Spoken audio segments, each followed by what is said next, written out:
ರಾಜ್ಯದಲ್ಲಿ ಉದ್ಯೋಗಾಕಾಂಕ್ಷಿಗಳ ಪ್ರತಿಭಟನೆ ಜೋರಾಗಿ ನಡೀತಾ ಇದೆ. ರಾಜ್ಯಪಾಲರ ಭೇಟಿ ಮಾಡಿದೆ ಸಚಿವರ ನಿಯೋಗ.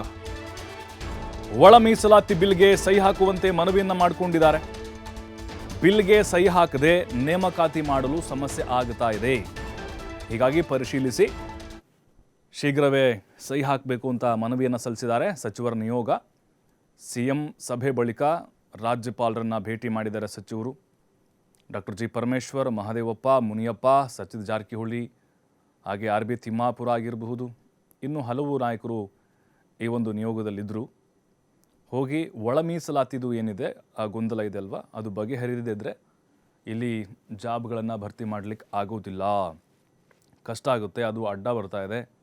ಆದಷ್ಟು ಬೇಗ ಅದಕ್ಕೆ ಪರಿಶೀಲನೆ ಮಾಡಿ ಸಹಿಯನ್ನು ಹಾಕಿ ಅಂಥೇಳಿ ಕೋರ್ಕೊಂಡಿದ್ದಾರೆ.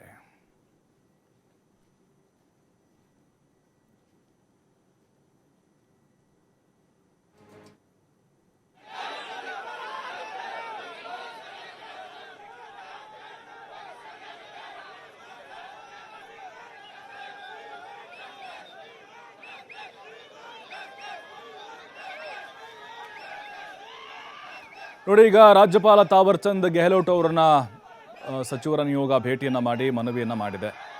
ಒಳ ಮೀಸಲಾತಿಗೆ ಸಂಬಂಧಪಟ್ಟಂತೆ ಸಹಿಯನ್ನು ಹಾಕಬೇಕು, ಅಂಕಿತವನ್ನು ಹಾಕಬೇಕು ಅಂಥೇಳಿ. ಯಾಕಂದರೆ ಹೌದು, ಇನ್ನೂ ಕೂಡ ಗೊಂದಲ ಇದೆ. ಇನ್ನೂ ಹಲವು ಸಮುದಾಯಗಳು ಪ್ರತಿಭಟನೆ ಮಾಡ್ತಾ ಇದ್ದಾವೆ. ಎಡಗೈ, ಬಲಗೈ, ಅಲೆಮಾರಿ ಸಮುದಾಯ ಆಗಿರ್ಬೋದು, ಬಂಜಾರ ಆಗಿರ್ಬೋದು, ಕೆಲವೊಂದಿಷ್ಟು ತುಳಿಯಲ್ಪಟ್ಟಂಥ ಸಮುದಾಯಗಳು ಇನ್ನೂ ಕೂಡ ನಮಗೆ ನ್ಯಾಯ ದೊರಕಿಸಿಕೊಟ್ಟಿಲ್ಲ ಸರ್ಕಾರ ಅನ್ನುವಂಥ ಆರೋಪಗಳನ್ನು ಮಾಡ್ತಾ ಇದ್ದಾವೆ. 6-6-5 ಅಂಥೇಳಿ ಏನು ಕೊಟ್ಟಿದ್ದರು, ಮತ್ತು ಅಲೆಮಾರಿಗಳಿಗೆ 1% ಕೊಟ್ಟಿದ್ದಾರೆ. ಇದು ಕೂಡ ಅವರ ಅಸಮಾಧಾನಕ್ಕೆ ಕಾರಣ ಆಗಿದೆ.